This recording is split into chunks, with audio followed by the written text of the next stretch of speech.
Player's Guide to the Western Reaches for Shadowdark. PDF has just come out and we are gonna take a look at it. Am I more excited than I thought I'd be? Let's see.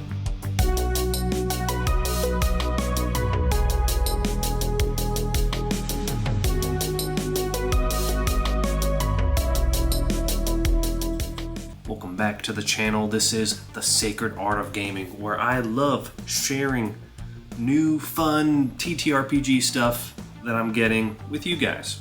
And in this case, it is the Player's Guide to the Western Reaches. Kickstarter's weird, man. Like, sometimes I order stuff and I'm like, I don't even know, like, what did I order? What is the add-on? I have no idea. So I just know, like, eventually I will get some Shadowdark stuff. This looks pretty neat, man. Like, I like the art at the beginning. The map looks pretty sick. I can see where they have these like desert riders based off of the region here. And they kind of give you like a little breakdown as to what exactly this is. And it's kind of like a sandbox for Shadowdark. But it is much more. Feel free to join me with your beverage of choice. I am partaking in some mead. New baby is coming very soon. Now this combines all of the world building material from Curse Scrolls 1 through 6 into one book that's going to be similar to the style of the Shadowdark book, which has a certain vibe to it, whereas the zines are zine format. But to give you like a quick breakdown, the TLDR if you will, based off of what I saw right from the jump, is that almost everything is expanded slightly. Things like gear, gods, ancestry info, backgrounds, exploration, all of that just has a little more.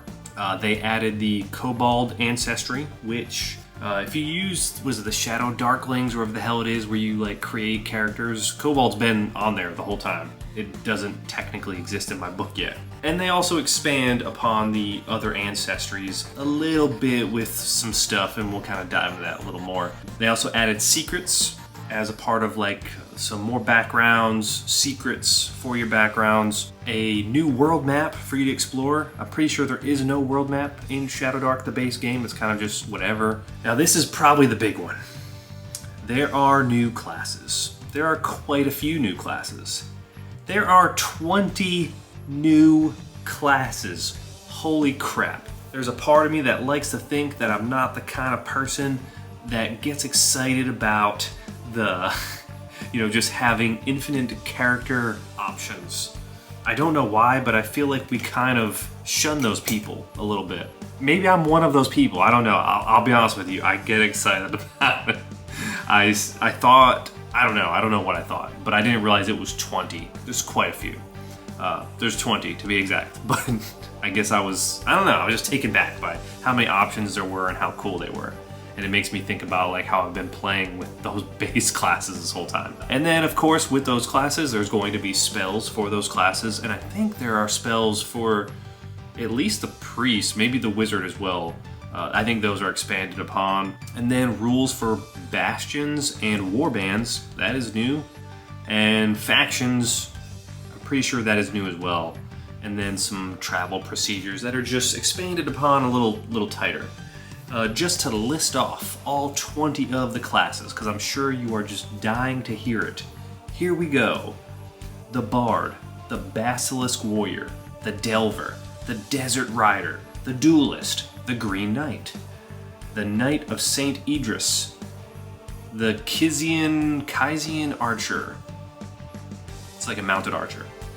The Monk of Yagkesh, the Necromancer, the Paladin, the Pit Fighter, the Ranger, the Raz Gadai, which I think is like an assassin, the Roustabout, the Sea Wolf, the Seer, the Warlock, the Witch, the Wordling, and that is it. Was a word? Yeah, Wordling. Pretty sure that's like the crappy one, but yeah, it's like the DMX song. The Bard, the Basilisk, the Duelist, the Green Knight. You get the idea. So that's a lot. That is a lot. And then for new spells, there are Necromancer, Priest, Seer, Witch, Wizard, yeah, and that's it. And then some mishaps for the Diabolical and the Necromancer. Quite a bit. Now let's go through the book, shall we? Gives you a brief breakdown as to what everyone knows. The reaches are ancient.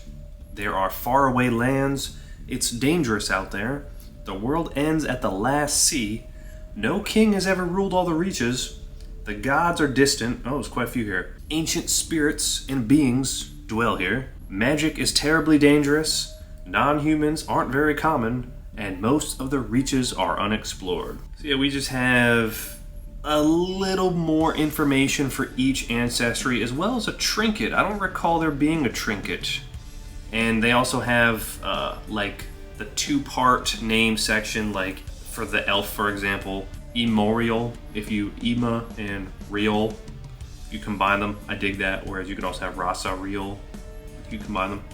But they have that in the original game too, but just here. I don't think it was actually at the ancestry. And they all have trinkets. After you get through the trinkets, to include the kobold, which is added here, it actually goes right into the classes. So there's like 1 bazillion classes. I assumed we were going to go into the backgrounds. I'm mistaken. But yeah, there are backgrounds and secrets that we'll get to eventually. So real quick, I think we kind of know what a bard is. They follow the format of Shadowdark, which I love that style, where they give you pretty much everything up front for what that class should be doing.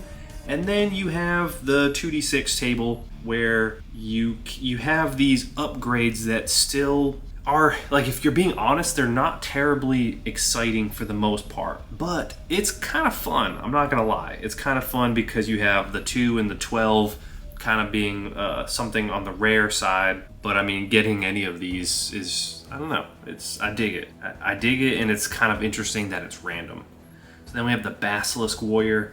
They're blazing-eyed warriors who coat their skin in mud and stone. Their ancient combat style mimics the basilisk's regal poise and ferocious strikes. They use a boomerang. Nice. But they have Petrifying Gaze, which is super dope. One creature of your level or less that meets your gaze must pass a DC 15 con check or be petrified for 1d4 rounds. That's pretty cool. Delver, probably what you'd expect, the Dungeoneer Welcome Edition. I love that she added what you would expect. She added some twists on some things that you'd expect, and then she added some things that you would not expect at all. Like the Desert Rider, kind of a niche class. But yeah, howling barbarians thundering across the sand on wild horses, elven spies wielding curved blades atop silvery camels, or bandits wrapped in colorful silks racing on sleek desert stallions. Very cool. They charge and they have a mount. Okay, pretty straightforward. The duelists, spinning swordsmen and fast-talking fame-mongers. Duelists deliver insults and injuries alike to defeat their foes in style. They have an ability like parry once per day, an attack of your choice that would hit you misses instead. Great. The Green Knight. This one was kind of cool. Green-clad knights of the deep wood with armor of antler and bone, protectors of Gid's realm from the unnatural, the demonic, and the destructive. Now, I'm going to be acting like all of this is new, and I understand that not all of this is new. Only some of this is technically new, because Curse Scroll 1 through 5 has been out for a while, I believe, and Curse Scroll 6 is the only one that just dropped. So forgive some of my excitement, but I will share all of it. The Knight of St. Idris class, they are cursed knights who walk the path of St. Idris, the unholy, the possessed. They embrace the darkness in order to fight it, cleansing evil with a flurry of steel and forbidden sorcery. A dark paladin, I like it. And they can cast witch spells, cool. We have the Kizian archers, swift horse riders who race across the steppes like wolf packs. They are trained in the deadly Kizian archery style. These are like Mongols, or choose your...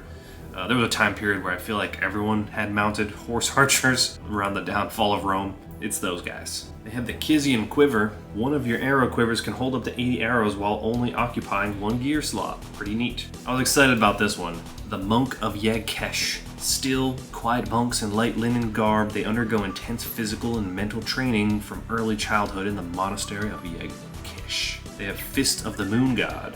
Strikes are +0 magic weapons that deal a d8 damage. They become +1 at 2nd level, +2 at 4th level, and +3 at 8th level. I am absolutely making a monk at some point. The Necromancer, I believe this one is new for Curse Scroll 6. We know what a Necromancer is, but they have things like Death Sense and River of Death. River of Death, your spirit has walked in the eternal river, and you have learned to resist the pull of death. You do not die at 0 con, and you roll a d6 for your death timer instead of a d4. Cool, cool. The Paladin, I believe this one is also new. We know what a Paladin is. They have an oath, they have an inspiring presence, they have a named blade, very cool. And Kelsey, I believe she even had videos where she was building it out on stream, which was really cool for both of these. The Pit Fighter, blood-soaked warriors circling each other in a roaring arena, scarred desert bandits dueling for the right to lead their gang, or brash tavern brawlers who never turn down a challenge. I dig that. This is the Roman gladiators, what I think of. Rangers, I think we know what Rangers are. The Ros Gadai class. They are black-clad assassins who train from childhood inside a hidden desert monastery. They gain their sorceress powers from a legendary black lotus flower that was given to them by a demon. In their talents, one of them unlocks these black lotus talents, and some of the black lotus talents can be pretty sweet, like once a day paralyze a target of level 9 or less for 1d4 rounds when you damage it with a weapon. Sick! The Roustabout class. Average laggards of no particular... This is the one. This, I misspoke earlier. This is the one that's just the random shithead. Just average. They wield weapons and magic with elegance of a hog-tied kobold.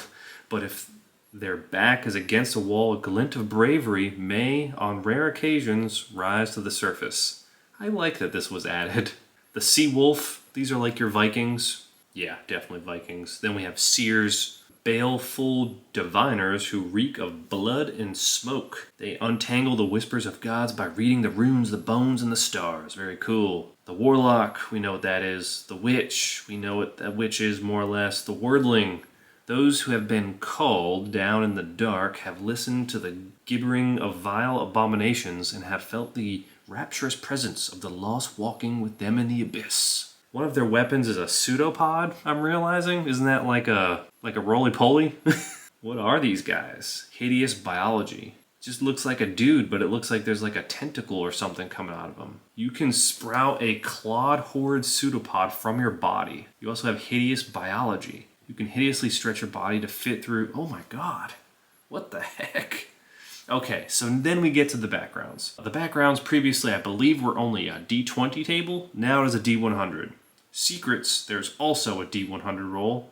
And this is pretty neat. You got examples of things like you already failed once at adventuring and nearly died, or you betrayed a close friend to the city guard and regret it. Just something that you could keep close to the chest from the people you're playing with and have it come up at the worst possible time. There are titles for all of the class. So for example, the Basilisk Warrior, if you were chaotic, you could be known as Sharpstone for level 3 to 4.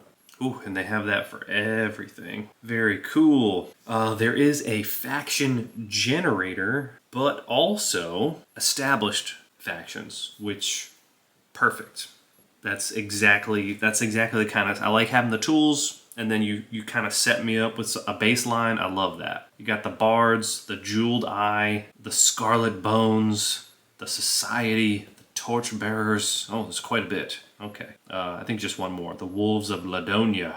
Very cool. And then you have your gear. Your basic gear, I think, is expanded slightly. I mainly focused on the weapons and the armor because, of course, the table, for the most part, looks the same horizontally, but vertically you have some additional options. Things like Razor Chain, that seems new. Whip is new. I don't know why I have an actual play where I could not find the spear to save my life. The spear was there, and it is here now too. But yeah, you kind of had almost a page, and now you've got a page and a half. Armor, few more armor options, things like Mithril. I did also notice that I think it's in weapons where there's an obsidian option as a property. That might be new. Can be obsidian. Gains breakable, increased damage die 1 step. Hell yeah. As you would imagine, with all of these mounted characters between the paladins, the mounted desert cavalry, and then the archers, There's a whole section on mounts, as well as leveling up mounts, feeding mounts, the type of mounts, and all different kinds of mounts too. Things like silver camels to hippogriffs, elephants, moose, pegasus, wargs. Good amount. Not a huge section, but a section nonetheless, as well as boats and siege weapons. And then we go into the magic and things like the necromancer spells. You've got your 5 tiers, as you would expect. Things like Animate Dead and Ashes to Ashes. Ashes to Ashes, for example, a living creature you target becomes or begins crumbling into ash. You can target a creature you can see of level 5 or less. If you successfully focus on the spell for 3 rounds in a row, the target dies and crumbles into a pile of ash. It's actually a tier 4 spell. It's not giving it to you. Similar in the base game, it gives you a list, but then everything's alphabetical from there. I foolishly assumed we were starting with level 1. And then, yeah, it goes into the priest and the different types if you're lawful, chaotic, etc. And we go through all of those. But I would like to get to the gameplay. Oh, this is cool. I just realized there's like a wizard spell section for druids, which is kind of cool. Just thought I would mention that. Befriend, bark skin, earthquake, cool. Yeah, sorcerers. Okay, so there's like subsections within the wizard section. Those diabolical mishaps that we kind of spoke to already, as well as necromancer mishaps. And then we dive into the gods a lot more. I don't know if that's what people would like be excited for, but it's there. You get a little bit more the tenets, and then also like what they do in the reaches, so to speak. Oh, as well as like some prayer generators, holy days. That's cool. So there is support for hex crawling in the base game, but my understanding is that this actually just gives you more. Which, I mean, most of this game does that with the exception of the classes, which just goes over the top. The travel per day with your whatever method you're using, water, food, visibility, the type of terrain, the climates in the reaches. I think this is pretty solid. Camping, the option for fast travel for places that you've already been. Here's the travel procedure. Step 1, weather. Step 2, visible hexes. Step 3, your method. Step 4, your speed. Step 5, traveling, so you actually move. Step 6, encounters, if they come up. Step 7, resting. And Step 8, resting encounters. Yeah, that seems solid. There's a section on renown and downtime, which I didn't mention earlier, but downtime also gets expanded quite a bit with more carousing tables and more carousing options, as well as carousing benefits, but also some carousing mishaps. Thought this was interesting that we included bastions, which I guess is just inevitable for any RPG at this point, or something like that, some type of settlement. So yeah, you can get a house, you can get an outpost, a keep, a castle, depending on however much gold you have. There are random things that could happen, random disasters, you could be under attack. Castle's 5,000 gold, a house is 200 gold. That's actually pretty reasonable. It takes 1 week to build the house, it takes 2 months to build the castle. And then you can have all kinds of bastion upgrades, like a brewery, a dungeon, a granary, a library. And then of course we have warbands that also have upgrade options. And your warband is kind of like your personal army. And then a section for mass combat, just what Shadowdark needed. A warband is a group of up to 20 similar combatants treated as a single creature. A warband that falls to 0, yeah. Maintaining, recruiting, options for all those, and then warband upgrades like their armor, siege weapons, training, trap. Secretly place a spiked pit before, okay, cool. This might actually pull me in, I'm not gonna lie. There's sections for like light melee, light mounted, heavy mounted, light range, berserkers, rabble. Yeah, oh god, I've been like obsessed with like almost making my tabletop games into strategy games. And then there's a section here for weapon properties and mount properties, which is not weird normally, but we've already gone over that with the gear. So this must be specific to the warband, as well as the armor, the boat, the siege weapons, etc. And then that is pretty much the end of the book. I'm digging that. Now this is only one of the books. This is the player's book. There's also the Game Master's book that's coming out, which I also have backed. I think that's kind of it. I think that's the main thing that I had a random add-on of. I think the tearaway sheets for the characters, because I go through characters like crazy for this. But yeah, let me know your thoughts. Are you into Shadowdark? Are you into the new content? How much of this content is already known content? Because as I said, a lot of this could be from Curse Scroll 1 through 5, and it's just new to me because I did not get the Curse Scrolls. But everything that's in 6 is fairly new, although I think people have gotten Curse Scroll 6 before this has dropped. Alright, so glad I could share this with you. Thank you so much for watching. Don't forget to like, comment, subscribe, do all the fun YouTube things, and I will see you in the next one as we continue to explore the sacred art of gaming together.